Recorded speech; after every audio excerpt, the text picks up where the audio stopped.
Assalamualaikum, salam reformasi dan salam Malaysia Madani. Kembali lagi bersama saya Fatin Emelina dan saya Hanani Damira, pengacara anda untuk Kerusi Biru. Dan seperti biasa, kita ada dua orang panel jemputan tetamu khas kita yang akan berkongsi berkenaan dengan topik perjuangan reformasi Parti Keadilan Rakyat. Ya, betul. Oleh yang demikian, bersama kami hari ini di Kerusi Biru ialah Yang Berhormat Menteri Sumber Asli dan Kelestarian Alam yang juga Ahli Parlimen Setiawangsa, YB Nik Nazmi Nik Ahmad. Apa khabar YB? Baik, Ya, Alhamdulillah. Terima kasih kerana sudi bersama kami dan meluangkan masa di studio kecil kami ni. Untuk pengetahuan semua juga, YB Nik Nazmi merupakan naib Presiden Parti Keadilan Rakyat yang telah menulis beberapa buah buku, termasuklah buku bertajuk Malaysian Sun, A Progressive Political Journey in the Heart of Southeast Asia. Betul. Ya, betul. Okey, dan di sebelah saya ni pula, tidak kurang hebatnya juga, merupakan salah seorang figura penting juga di dalam Parti Keadilan Rakyat, iaitu Ahli Parlimen Segamat, iaitu YB Yunis Warren. Terima kasih sebab sudi datang juga dekat sini hari ni, walaupun saya pasti YB berdua waktu tu agak pack kan macam tu. Okey, jadi untuk pengetahuan anda semua, YB Yunis Warren ialah Ahli Majlis Pimpinan Pusat, iaitu Parti Keadilan Rakyat, dan juga telah bersama-sama dalam perjuangan keadilan sejak tahun 2008. Betul Betul Babi? Okey. Baiklah, tanpa membuang masa lagi, kita teruskan dengan sesi utama kita. Okey, untuk topik kita pada hari ini iaitu perjalanan reformasi Parti Keadilan Rakyat. Okey, tajuk ini pada pendapat saya sememangnya amat penting untuk difahami dan dimaknai oleh setiap ahli anggota Parti Keadilan Rakyat dan juga seluruh rakyat Malaysia secara amnya. Okey, juga di kalangan generasi muda, yang saya percaya banyak yang kurang faham tentang perjuangan reformasi yang telah digerakkan oleh Datuk Seri Anwar Ibrahim. Okey, mungkin YB Nik dan YB Yunis Warren merupakan antara individu yang pernah mengharungi liku-liku perjuangan reformasi sejak usia muda. Okey, boleh YB Nik dan YB Yunis ceritakan sedikit tentang latar belakang politik? Mungkin boleh ceritakan pengalaman yang paling tak boleh dilupakan sepanjang meniti perjalanan reformasi ini. Silakan. Okey, terima kasih. Yalah, bila parti ni pun dah 25 tahun, saya fikir kami yang macam saudara Yunis yang masih muda, yang turut serta dalam perjuangan ini pada umur yang agak muda juga, kita pun dah makin meningkat usia. Bagi saya sendiri sebenarnya, waktu reformasi itu sendiri saya masih di sekolah, 1998. Jadi saya tidaklah pergi ke jalanan dan sebagainya, tetapi saya ikuti. Dan memang sangat teruja sebab bagi saya kita tak banyak gerakan politik yang bersifat pelbagai kaum yang memperjuangkan perubahan di negara kita. Kalau kita ada sebelum itu, dia terlalu tebal dengan kaum dan agama. Betul, keadilan bukan yang pertama, tetapi tidak banyak yang berjaya lah, ya. Jadi sebab itu bila peristiwa reformasi itu berlaku, dia satu perkara yang sangat mengujakan saya. Dan saya sebenarnya terlibat pada tahun 2001. Saya sebelum itu ada menulis di sana dan di pelbagai laman web dan sebagainya. Dan yang menjemput saya untuk turut terlibat ialah dua individu.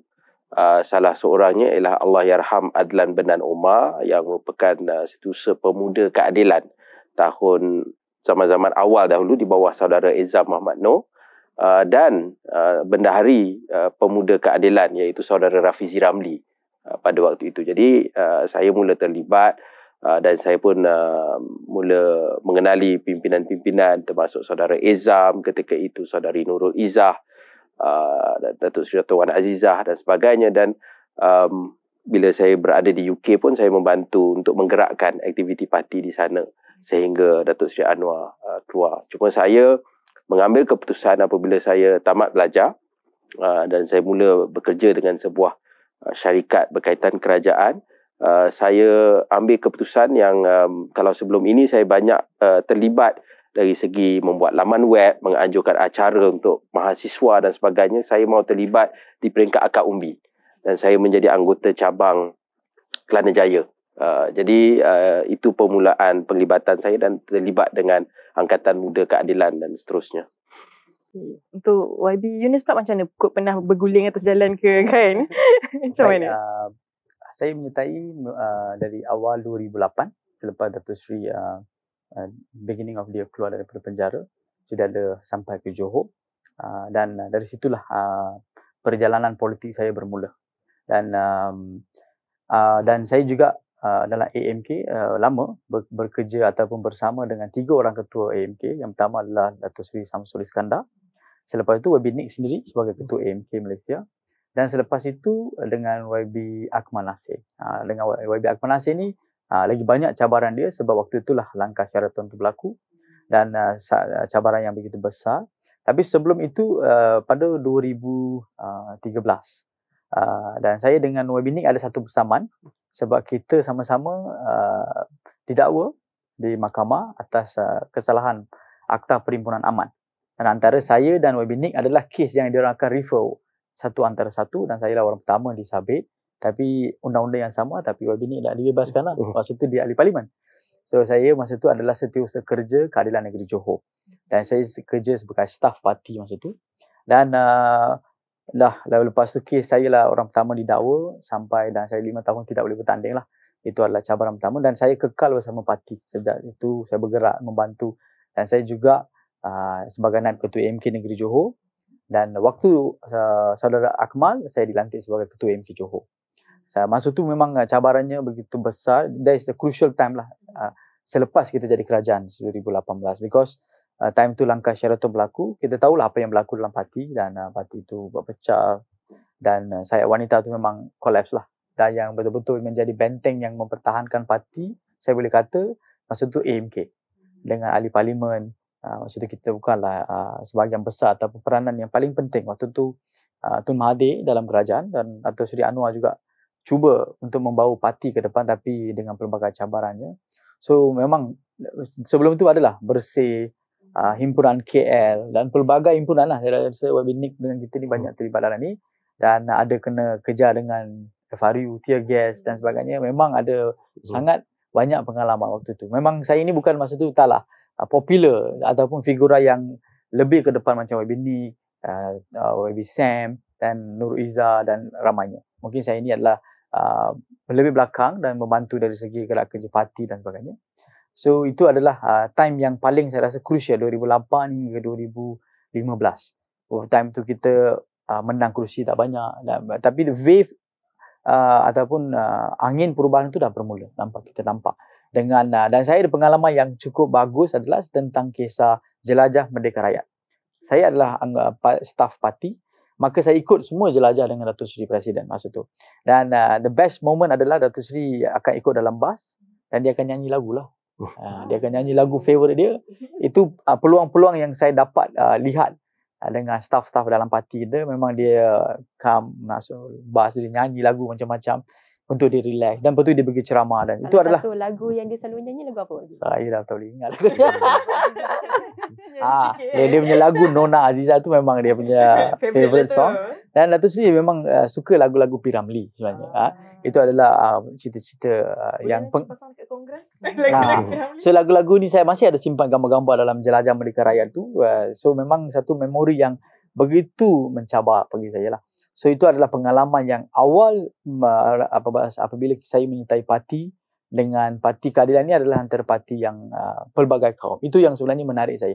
Dan figura pertama yang menarik saya untuk menyertai keadilan adalah tentu Datuk Seri Presiden kita sendiri. Dari sejak saya darjah 6 saya kenal muka beliau keluar daripada penjara yang dia angkat tangan tu. Itulah first time saya lihat beliau. Masa tu saya darjah 6.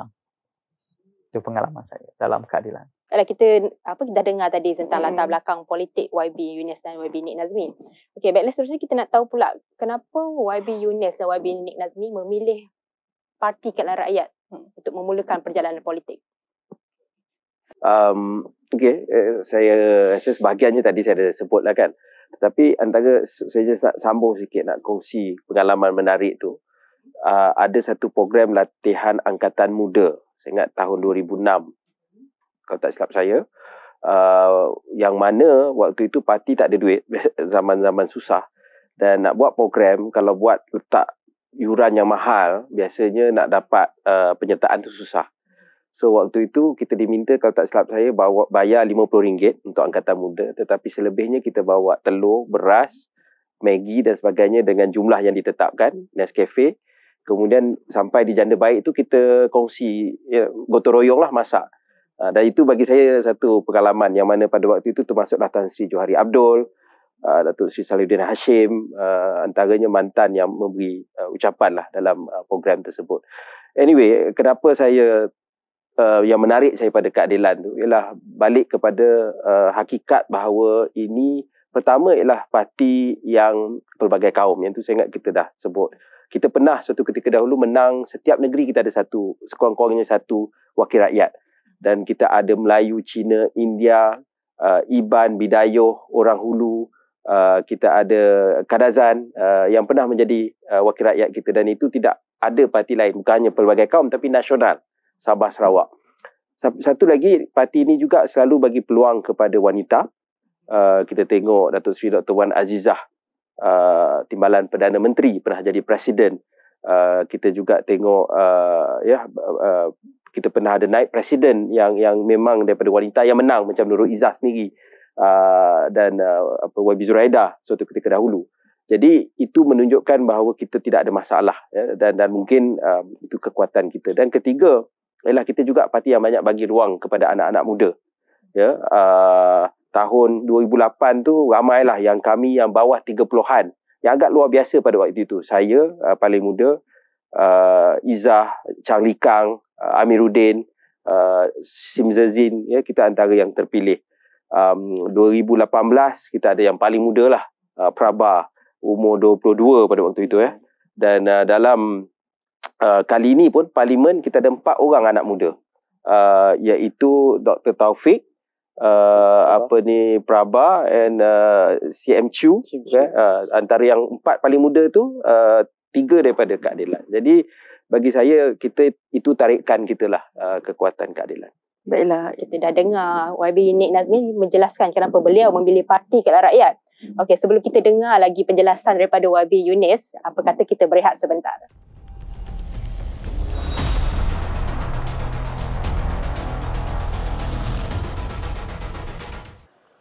Jadi, keputusan pertama dalam kongres ini, setiap pimpinan di semua peringkat dimestikan menjadi anggota KIRA sebelum akhir tahun ini. Setuju? Saya tegaskan, ini perlu, kerana ini satu ikhtiar yang baik, yang melangkau agenda politik khusus tetapi ekonomi rakyat. Koperasi ini seperti yang saya sebut 2 malam yang lalu adalah kegiatan ekonomi yang mungkin menjadi raksasa atau gergasi jika dapat didukung oleh ramai kemudian diurus dengan baik. Sejarah koperasi negara kita ada gemilangnya, tapi masalahnya ialah pengurusan. Jadi sebab itu dengan jaminan pengurusan yang baik, saya percaya kita akan sekali lagi menempa sejarah bagaimana koperasi boleh meningkat dalam masa singkat dan menjadi satu sukses dalam negara kita.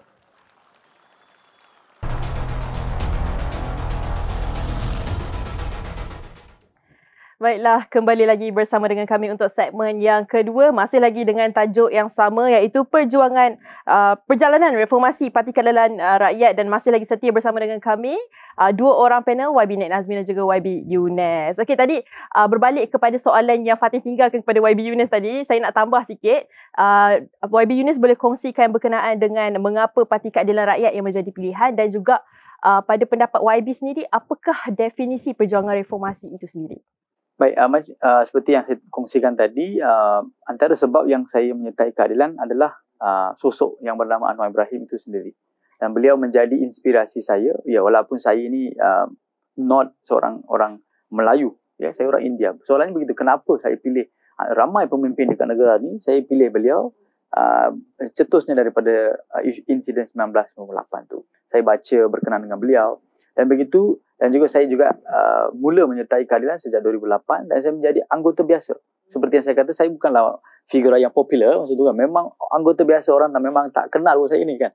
Tapi saya memang ada perkara yang kedua yang menarik saya adalah waktu itu adalah antara satu-satunya parti yang pelbagai kaum adalah keadilan. Saya nampak macam keadilan ni ada future dia. Maksudnya ada peluang dan kita boleh lihat masa depan kita. Dan di situlah saya mula melihat saudari Nur Izzah, YB Nick sendiri waktu tu, saudara Sam dan ramai lagi pemimpin-pemimpin muda, termasuk N. Surendran waktu itu pun dia ada dengan kita.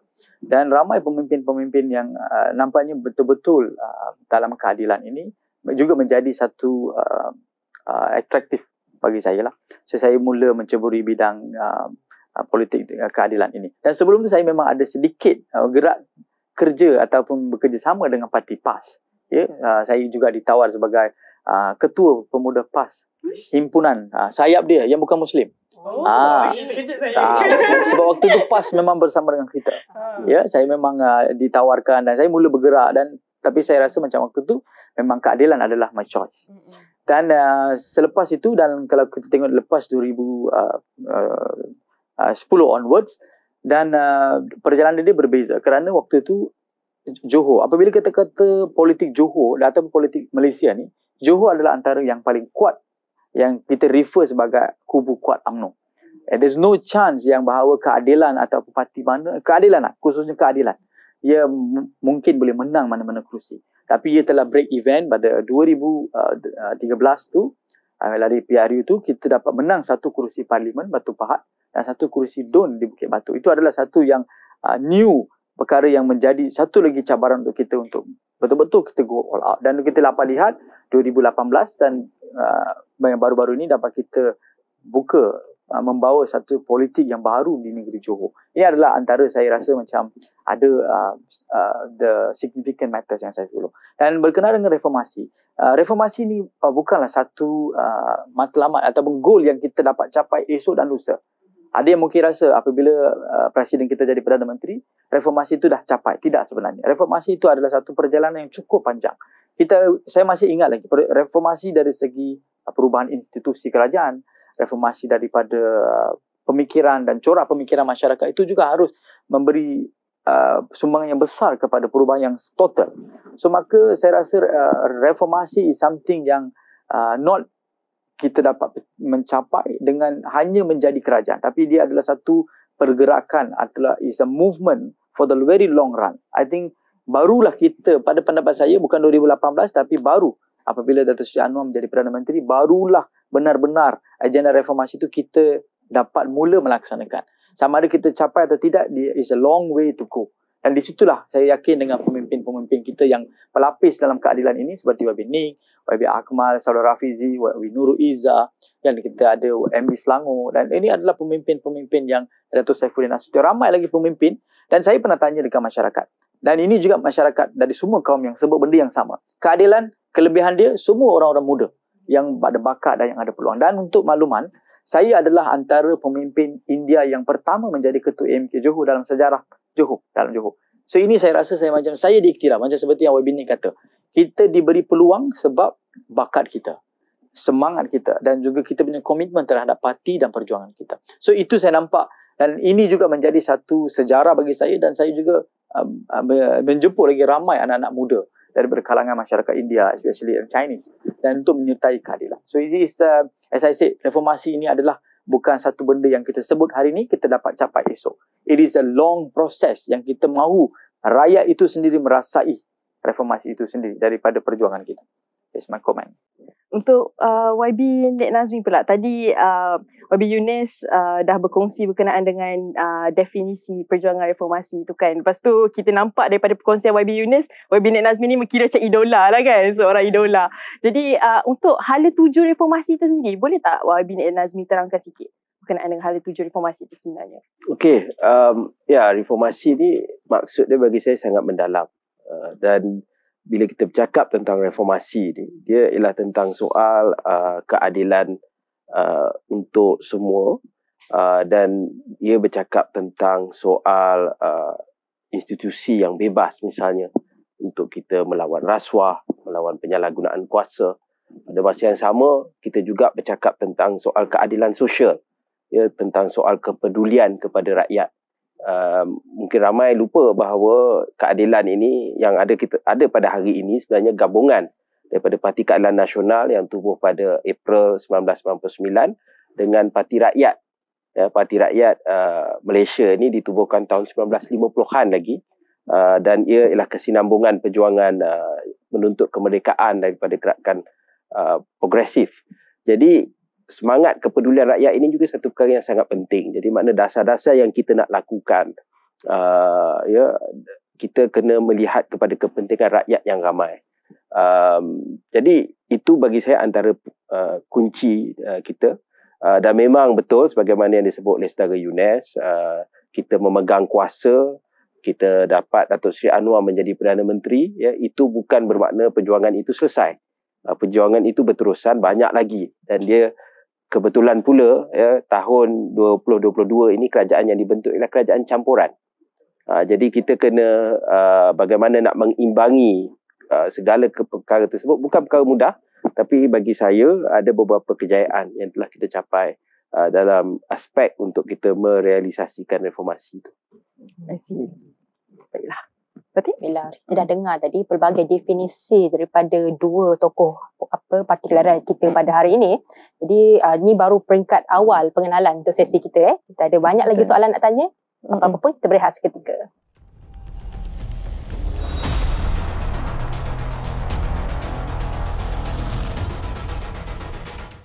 Jadi pada tahun ini, sempena ulang tahun ke-25 Parti Keadilan Rakyat, parti telah mengumumkan penerbitan satu gold coin yang akan mula dijual dari sekarang dan mula dihantar kepada pembeli pada bulan Mac nanti sebagai memperingati 25 tahun perjuangan parti. Jadi gold coin ini telah dihasilkan bersama dengan Royal Selangor Pewter. Saya harap tuan-tuan puan-puan, saudara-saudari akan dapat memberi sokongan dengan memilih untuk memiliki gold coin ini sebagai satu tanda komemoratif perjuangan selama 25 tahun Parti Keadilan Rakyat.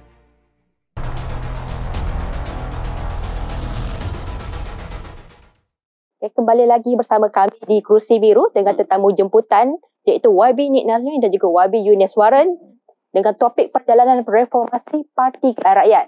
Baiklah, kita mulakan juga segmen seterusnya. Mana dah soalan dia? Baiklah, semasa kelahiran reformasi dulu dan hingga hari ini saya telah mendengar banyak kisah-kisah daripada otai-otai reformasi berkenaan cabaran yang mereka hadapi. Ada antaranya yang terpaksa masuk lokap, masuk penjara, ada yang kena ugut dan paling teruk sekali ada yang sampai kena kejar ke luar negara. Jadi di Kerusi Biru ni kita nak dengar sendirilah daripada cerita YB Nik dan YB Yunes Warren sendiri tentang cabaran yang cabaran-cabaran yang kita hadapi sepanjang perjalanan reformasi ni, iaitu sebelum kita menjadi kerajaan perpaduan dan selepas kita menjadi kerajaan perpaduan. Mungkin YB Nik dan YB Yunes boleh bercerita panjang tentang itu. Okey, kalau cakap pasal soal cabaran-cabaran masuk lokap, dikejar dan sebagainya, itu benda biasalah. Saya ingat kalau sebelum 2018 itu antara orang kata asam garam dalam perjuangan ini. Macam sama betul sebagaimana Yunes sebut, saya dengan dia kita ada kes pasal Akta Perhimpunan Aman, tapi dia punya keputusan berbeza dalam dua kes tersebut. Tapi macam walaupun kes saya lepas Mahkamah Rayuan telah membebaskan saya, tetapi saya terus didakwa selama 5 tahun kes tu, sampai panjang cerita dia lah. Dan waktu Datuk Seri Anwar di penjara tahun 2015, dan pada waktu itu kita telah menggerakkan satu kempen Kita Lawan, yang mana untuk membebaskan Datuk Seri Anwar dan untuk menurunkan juga Datuk Seri Najib pada waktu itu kerana skandal 1MDB dan cukai GST. Dan kita adakan himpunan yang bermula sangat kecil lah pada waktu itu, tetapi ia menjadi semakin besar dan semakin besar. Dan akhirnya saya juga ditahan waktu tu 3 hari 2 malam sebab kes Kita Lawan tu, walaupun dia tak didakwa di mahkamah. Jadi bagi saya itu cabaran biasa pada waktu itu. Tetapi kalau bertanya pada saya bagaimana perlu cabaran sebagai kerajaan, dan bila kita bercakap tentang soal kerajaan ini, pertama ialah kita tidak boleh lupa idealisme kita sebagai satu parti reformasi. Kita tidak boleh jadi another governing party yang mana ia tentang soal kuasa, tentang soal ghanimah ataupun harta, tetapi ia mesti ada apa idealisme kita untuk rakyat. Sebab kalau tak, baiklah UNES bila awal-awal masuk parti pemerintah waktu itu, masuk MIC, saya masuk UMNO zaman dululah, waktu tu kan. Itu jalan yang lebih mudah. Dah jadi menteri dah. Dah lama kan. Tetapi bagi kita ada satu misi kita lah. Kan? Jadi sebab itu bagi saya penting untuk kita dalam ada kuasa ini, kita kena ingat kuasa dia ada matlamat. Apa matlamat dia? Nak melakukan reformasi. Makna kuasa tu bukan semata-mata kita nak ada untuk kita terus memperkayakan diri dan sebagainya. Jadi itu bagi saya benda yang penting. Kalau kita dulu pernah ditindas ketika kita menjadi pembangkang, kita tidak mahu menindas orang lain. Ya? Dan ini lebih mudah untuk disebut daripada diamalkan. Sebab ramai kadang penyokong kita pun, dia kata, kenapa tak sekat je, kenapa tak tangkap je macam tu. Kita kena ingat, ada undang-undang dan sebagainya, kita kena ikut dan kita tidak mahu menjadi seperti mana dulu bahawa banyak perkara ini disalahgunakan dan kita tindas rakyat. Untuk YB Yunis pula bagaimana? Baik, sambung juga sedikit tentang kes YB Nick ada sebut tentang 2015. Waktu tu saya rasa kita semua ada di hadapan istana kehakiman negara apabila Datuk Seri dipenjara semula. Dan waktu tu memang saya rasa juga satu cabaran yang lagi besar kerana lepas kita menang 2013 beberapa kursi, lebih kurang dalam 80 kursi pas itu Pakatan Rakyat dengan bersama PAS dengan DAP masa itu. Dan lepas tu tokoh yang menggerakkan komponen ataupun golongan pembangkang ni telah dipenjara semula. So itu waktu tu saya rasa macam saya dah hilang harapan sebenarnya. Hilang harapan dari segi apa akan berlaku pada parti kita. Dan perjalanan parti ini bukan saja macam reformis. Ada juga waktu ada satu masa tu sampai ibu pejabat tak mampu nak bayar bil. Saya pernah melalui perkara itu. Staf kita dengan gaji ada yang tidak bayar. Tapi semangat kita tidak hilang sebenarnya. Semangat reformasi itu kita teruskan. Macam seperti yang YB Nick kata. Waktu 2008, 2004 kalau kita menyertai parti kerajaan, I rasa by now YB Nick dah jadi mungkin timbalan menteri kot. Timbalan Perdana Menteri. Sebab perjuangan, sebab we have peluang yang lebih besar. Tapi kita masih kekal dengan berpegang pada prinsip dan idealisme perjuangan kita. So 2015 lepas tu dah ada 2018 Datuk Seri dah dibebaskan daripada itu dan kita rasa kita ada harapan dengan kita tahulah apa yang berlaku dengan Tun Mahathir dan kerajaan dan janji yang tidak menepati dan sekarang kita jadi kerajaan. So sebelum menjadi kerajaan ni perjalanan itu mungkin kita pada pendapat saya something yang kita boleh imagine. Memang tidak boleh imagine. Dan saya rasa ramai yang masih stay dengan kita dalam waktu itu. Ada yang juga tidak stay dengan kita. Ada yang dapat kerusi, ada yang tak dapat kerusi. Dia sebenarnya bukan jadi calon atau tidak dalam parti keadilan ini. Saya rasa begitu. Sebab saya kalau begitu, saya rasa 2013 saya didakwa. Saya hilang kelayakan bertanding. Saya boleh pilih parti lain. Waktu tu minda saya blank. Sebenarnya tak ada apa-apa. Maksudnya saya kata saya tak ada harapan pun nak jadi calon pun sebenarnya. Saya datang nak membantu parti, menggerakkan parti, membawa perubahan kepada masyarakat. Itu adalah asas dan sebagainya. Itu adalah sedikit tentang perjalanan dan juga reformasi. Dan cabaran yang kita hadapi sebagai kerajaan ini lagi besar kerana kita sebagai parti keadilan, kita ada 18 prinsip perjuangan. As a individual party atau sebuah parti itu kalau menjadi pemerintah, dia berbeza dengan parti gabungan dan kerajaan gabungan dengan 18 parti politik. Satu parti ada kita ada prinsip perjuangan yang 18 prinsip perjuangan dan kita ada Pakatan Harapan. Waktu tu kita ada 10 core values yang kita bersama-sama. Ada aku janji dan lepas tu kita ada kerajaan perpaduan 18 parti. Jadi tentu ada pelbagai view atau pandangan daripada semua parti-parti ini. So itu adalah satu cabaran untuk kita dan itu juga yang akan ada soalan apakah kita dah mencapai sasaran kita sebagai parti keadilan. Dan sudah tentu seperti yang saya kata, reformasi ini bukan something yang kita sebut hari ini mencapai esok. It is a long journey process. Mungkin dia akan legacy yang Datuk Seri Anwar ada ni akan legacy itu akan pas kepada generasi yang akan datang. Mungkin generasi kedua, generasi ketiga. Dalam 10 hingga 15 tahun ni kita akan benar-benar akan lihat dan rasai betul bahawa reformasi ini kita capai. Dan saya rasa mungkin dalam another 10 years ni kita boleh merasa bahawa sebab dia ada kita sebagai parti politik lain, sebagai satu parti keadilan, Pakatan Harapan dan parti gabungan dan juga kerajaan perpaduan. Dia ada pelbagai golongan dan lapisan pemisahan kuasa dan juga pelbagai rundingan yang kita kena jadi. Dan saya rasa satu keunikan Datuk Seri Anwar ni adalah apabila dari sejak awal dia mampu ataupun mengubah cara pemikiran pemimpin-pemimpin politik. Dia mampu convince PAS bersama Pakatan Rakyat. Dan selepas itu dia mampu juga convince kerajaan-kerajaan lain untuk menjadi. Sebab matlamat Presiden atau Datuk Seri Anwar ni adalah senang je. Dia mahu membangunkan negara, dia mahu hapuskan ataupun melawan rasuah, kebobrokan dan juga kerakusan kerajaan yang terlalu zalim. Itu adalah kita punya matlamat. So maka bagi saya rasa saya sebagai ahli parlimen, backbencher, dan saudara Nick sebagai menteri ni, saya rasa antara kementerian yang paling besar for the previous term ni, bagi Nick yang paling besar. Dia punya kementerian ada banyak cabaran dia memang sangat nampak. Dia ada dua lah, boleh saya kata, sama ada parti atau kerajaan. Rakyat suka mendengar idea populis, benda yang mereka nak lihat. Tapi idea secara dasar mereka jarang nak dengar. Dia macam tak popular. Benda orang popular tak nak dengar, kan? Bila kita sebut tentang ekonomi, orang mungkin jarang nak dengar. Bila kita cerita tentang kita dapat BRIM, semua happy nak dengar. Sebab benda populis, kan? So kerajaan yang sekarang ada ni, cabaran dia adalah dia lebih kepada perubahan dasar yang is very hardly or invisible for the public eye. Tapi saya rasa mereka akan merasai perubahan-perubahan dan juga cabaran yang kita hadapi, kita akan convert atau kita berubah dia menjadi reality pada masa yang akan datang. So itu saya nak pandangan saya tentang.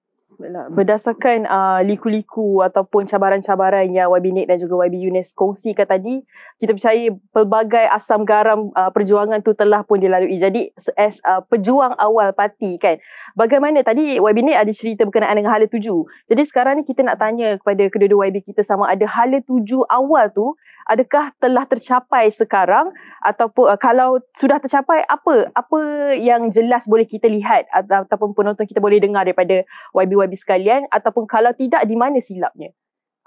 Jadi boleh saya rasa banyak kalau kita lihat lah, dari segi beberapa reform yang kita telah mulakan. Kita pastikan ini bermula sebahagiannya daripada 2018. Misalnya parlimen, peranan parlimen dengan jawatankuasa terpilih, pilihan khas, select committee, makna parlimen ni hidup, dan kita tengok jawatankuasa pilihan khas ni banyak juga yang pembangkang memainkan peranan, dan kita juga tengok ahli-ahli parlimen kerajaan, backbenchers kita, dia bukan jenis rubber stamp, ya, mereka banyak mengkritik, termasuk daripada keadilan sendiri, ya. Jadi ini satu benda yang agak baru. Kedua, kalau daripada segi Perdana Menteri juga, kalau dulu Perdana Menteri ni nak datang parlimen cukup susah, tetapi sekarang buat pertama kali kita institusikan PMQT, ya, sesi masa pertanyaan untuk Perdana Menteri yang dijawab tiap-tiap minggu, dan dan seterusnya juga kita boleh sebut dari segi ekonomi. Waktu saya pegang NRECC, kementerian sebelum ini, gabungan tu, kita telah memulakan PM telah umumkan hasrat untuk mensasarkan semula subsidi kepada golongan yang paling memerlukan, ya, golongan paling susah dan golongan sederhana. Orang yang maha kaya tak patut terima subsidi. Itu kita punya prinsip. Jadi tapi bagi sektor elektrik kita dah mulakan 3 proses, sama ada untuk industri komersial maupun untuk individu. Bukan keputusan yang mudah, ada yang menentang, tetapi kita rasa lebih adil untuk wang ini. Kalau kita nak bantu, tentulah nak bantu golongan yang paling miskin. Jadi bagi saya itu antara beberapa perkara yang kita telah mulakan. Saya ingat Saudara Rafizi juga giat memulakan kerjanya dalam soal pembangunan pengkalan data dan sebagainya, untuk memastikan bantuan untuk rakyat ini betul-betul sampai kepada yang memerlukan. Jadi itu bagi saya satu kejayaan yang besar lah. Tetapi adakah cukup? Tentulah tidak cukup. Perlu jauh lagi. Baik, adakah kita dah capai? Saya rasa kita baru bermula. Seperti yang saya kata, kerajaan 2018 tu bukanlah kerajaan yang benar-benar mengangkat agenda reformasi sebenarnya. Dan selepas Datuk Seri Anwar diangkat sebagai Perdana Menteri, kita mampu lihat. Contoh saya nak sebut tentang NETR, National Energy Transition Roadmap. Sebelum ini negara kita kurang kita mendengar berbincang tentang green energy. Tidak. Ataupun solar dan hidrolik dan sebagainya. Dan saya sendiri pernah mempromosikan tentang NETR di negara India, dan apabila saya berada di Strasbourg di European Parliament, masa dekat Youth Parliament tu, saya promotekan tentang Malaysia, bahawa negara Malaysia ni mampu juga menceburi dalam bidang ataupun expedite dalam green energy ini. Dan ini seperti yang saya kata, ini adalah satu perkara yang kita memulakan ataupun dan kita dan juga dengan saudara Rafizi dengan data dan sebagainya. Sebenarnya kita ada isu berkenaan dengan micro targeting data. Macam contoh di kawasan Segamat, saya sendiri sebagai ahli parlimen masih lagi ada ramai yang miskin dan miskin tegah. Itu yang dan surprise to me kerana sebelum saya jadi ahli parlimen, kawasan itu memang diduduki oleh menteri dan timbalan menteri selama 25 tahun. Dan apabila kita lihat draft dan sebagainya, so maka kita nampak tiada kemajuan. So dia bukan sahaja apabila kita jadi kerajaan sama ada perubahan atau tidak, sebenarnya is nothing to do with that. Dia adalah kita kena membuat perubahan secara dasar. It's actually policy papers. Banyak expert, saya sangat setuju dengan Wabi Nick. Dia kata backbencher ni, saya pun pernah kritik banyak benda. Saya bagi constructive feedback. Kritikan yang boleh membina. Itu sangat penting. Saya berterima kasihlah kepada ahli-ahli parlimen kita yang menteri dan timbalan menteri ini, mereka ambil secara terbuka dan mencari penyelesaian. Saya apabila jadi ahli parlimen setahun ni, walaupun kita dalam keadilan pun, kita bercerita dengan soal rakyat ni, it is not a matter of joke. It is a serious business. Memang saya bincang dengan Wabi Nick pun, saya pernah jumpa tentang isu banjir di Segamat dengan Perdana Menteri telah memperuntukkan sebanyak 600 juta. It's something yang kita mahu melihat that real things happen. Sama ada kita capai, no, it is on the go. So tentu seperti yang saya kata, seluruh negara kita nak jaga. It is a very big challenge. Dan kita, kalau kita lihat, contohnya di negeri Johor, kita adalah kerajaan friendly lah, belum kerajaan perpaduan. It's a friendly government. Sebab kita di federal adalah kerajaan perpaduan. Begitu juga dengan di negeri PAS yang memerintah. So sebagai pemimpin utama, Datuk Seri Anwar ni memang menghadapi cabaran yang lebih besar untuk manage dan govern the intercoordination of the state. Dia sangat bercabar dengan dan saya yakin kita akan melihat perubahan. Saya dengar apa yang saudara Nick saudara Rafizi kata apabila dia memperkenalkan pengkalan data tu, dia kata mungkin rakyat akan marah dan maki hamun kita sebab mereka never see the immediate fruits. And tapi kita dia kata adalah mungkin sekarang orang marah kita. Dan mereka tidak nampak perubahan yang kita bawa. Kerana ia adalah paper, ia dasar. Kan orang boring nak dengar benda-benda dasar ni, apalah nak cerita pasal dasar ni. Tapi apabila kita membuat perubahan struktur secara dasar dan kita akan lihat dia punya hasil lepas next 2 to 3 years, kita akan dapat lihat. So saya percaya macam tu. Saya katalah ada juga pemimpin politik ni yang suka memberi kenyataan-kenyataan populis. Dia jadi popular, memanglah penyataan populis. Wabi Nick pun boleh keluarkan populis. Besok kita selesaikan boleh. Sama. And then after 2 years, kita kena maki amun, kita kena serang balik dengan orang-orang politik ataupun masyarakat. So, we have to akui that is now the time is to bring total change in terms of policy level. Dan dia perubahan secara struktur dan itu yang rasa cabaran yang lebih besar lah. Dan saya rasa that is the bigger challenge for sebagai government, sebagai kerajaan dan juga sebagai parti keadilan sendiri. Itu pandangan saya. Faham?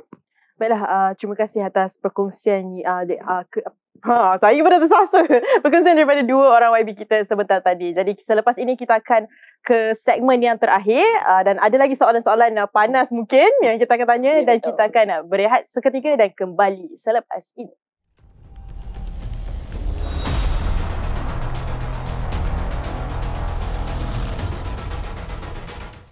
Tujuan utama kita menjual koin ini ialah untuk mendapatkan dana untuk membayar program Jubilee Perak kita, dan kedua ialah siapa yang beli boleh dapat simpan commemorative coin. Ini limited edition. Yang ini pewter RM120 satu, ya. Dan lagi special ialah yang ini disalut emas RM600, ya. Satu box dengan box ini cuma 2,000 unit saja. Jadi tolong beli. Raise the dana untuk parti kita. Dan yang paling penting boleh simpan bagi cucu cicit nanti. Pratempah sekarang untuk dapatkan koin ini kita akan deliver bulan 3 atau bulan 4. Ya. Terima kasih atas kerjasama semua.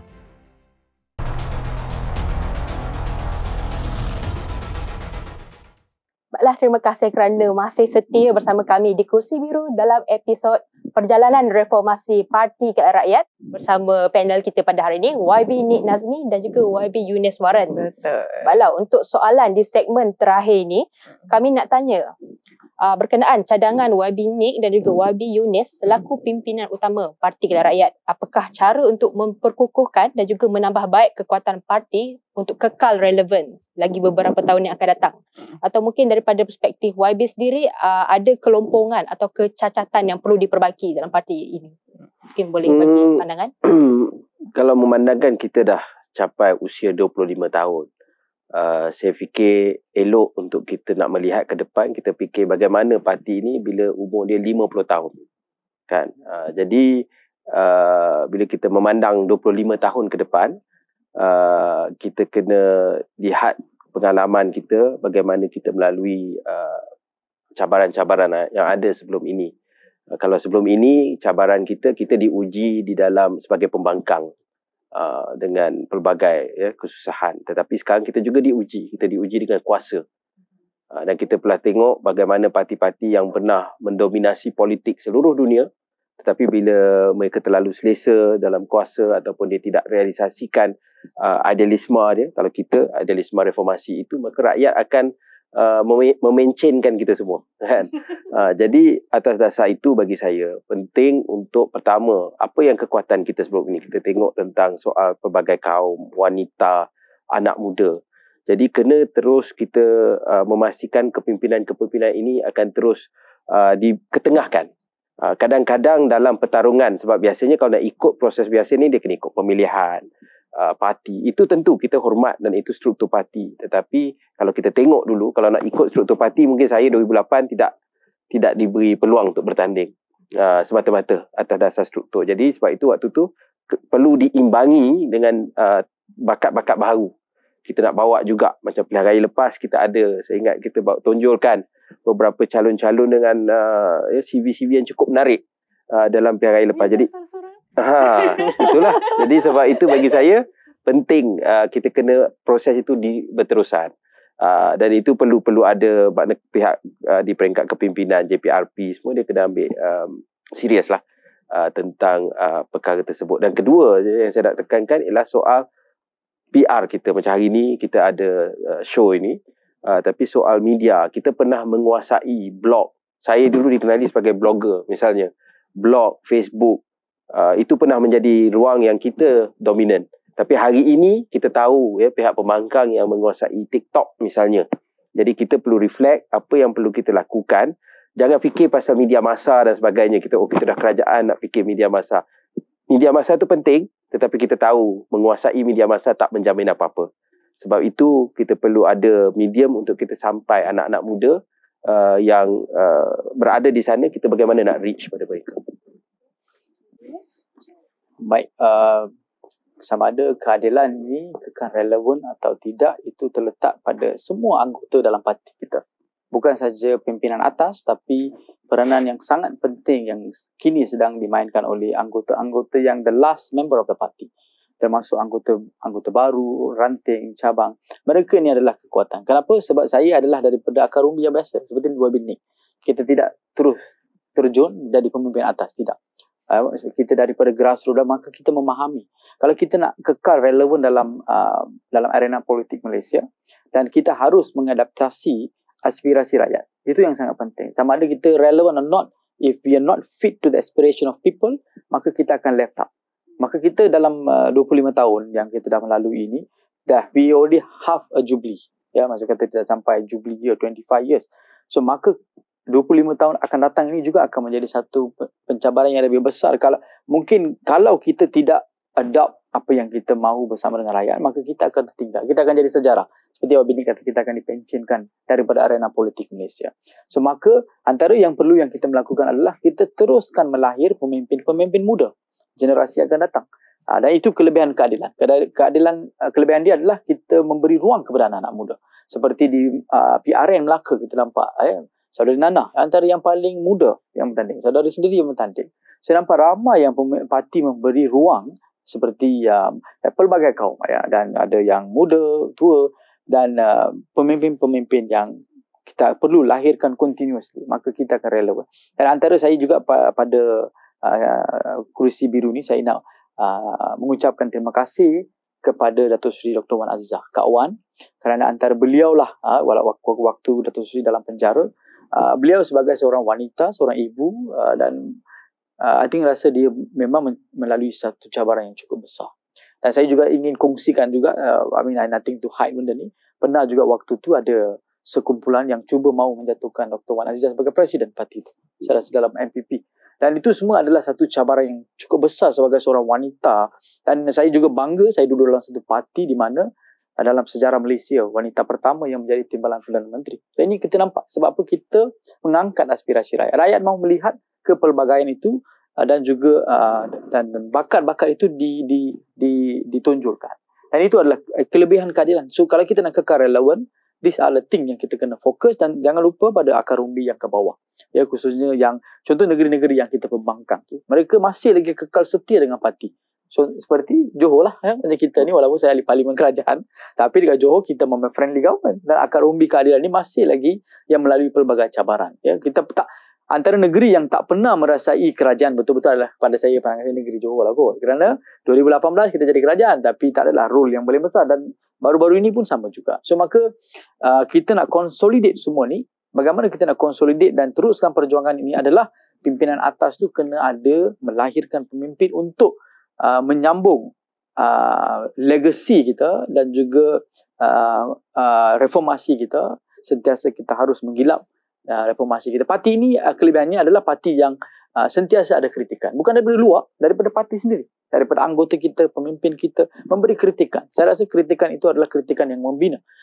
Apabila kita mengambil secara terbuka, maka parti ini akan kekal, relevan, dan kekal akan capailah 50 tahun. Ya? Dan kita boleh lihat parti-parti yang dalam dunia ini yang pernah duduk lebih daripada 50 tahun adalah contoh di negara India. Ya? Memang ada parti Kongres itu pernah menjadi memerintah 50 tahun. Dalam negara kita 50 tahun. Barisan Nasional. Bagaimana boleh mereka kekal? Kerana mereka menjaga akar umbi, mereka kekal relevan dan mengangkat aspirasi rakyat, menunaikan janji dan memahami keperluan rakyat. So we will be continue stay dalam arena politik Malaysia. InsyaAllah Parti Keadilan Rakyat mampu menjadi relevan untuk tahun-tahun yang akan mendatang. Mungkin 50 tahun akan datang, 60 tahun dan seterusnya. Jadi terima kasih banyak-banyak atas perkongsian-perkongsian menarik daripada YB sekalian. Dan sebenarnya sebelum kita melabuhkan tirai di kerusi biru ini, kita nak minta YB Nick dan juga YB Yunus untuk memberikan sedikit ucapan sempena sambutan ulang tahun 25 tahun keadilan. Tapi sebelum tu, jeng jeng jeng. Okey, jadi ada juga yang dah tahu dan ada juga yang tak tahu. Parti Keadilan Rakyat ada mengeluarkan Twitter. Okay, jadi kita nak minta sambil pegang tu, sambil YB Nick dan juga YB Yunus berikan sedikit ucapan dan juga harapan, dan juga mungkin boleh promosikan sedikit berkenaan dengan Gold Coin dan juga Twitter ni. Okey, saya ingin mengucapkan selamat ulang tahun ke-25 kepada Parti Keadilan Rakyat. Kalau dalam manusia 25 tahun ni dia dah jadi dewasa lah, kan? Dah mungkin nak berumah tangga, bekerja dan sebagainya. Dan kita telah dapat mengangkat Presiden kita sebagai Perdana Menteri. Dan semoga insyaAllah agenda reformasi yang kita perjuangkan menjadi realiti. Dan kepada semua anggota-anggota semua, saya berharap anda dapat menyokong dengan membeli kita punya commemorative coin ini, yang ini diperbuat daripada pewter dan disalut dengan perak dan dikeluarkan oleh Royal Selangor. Dan sebab saya kena promo ekstra sebab Royal Selangor ni terletak dalam Parlimen Setiawangsa.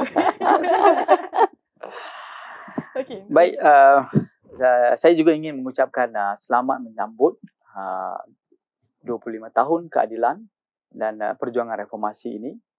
Parti ini seperti yang kita tahu, parti ini adalah parti derita dari parti jalanan.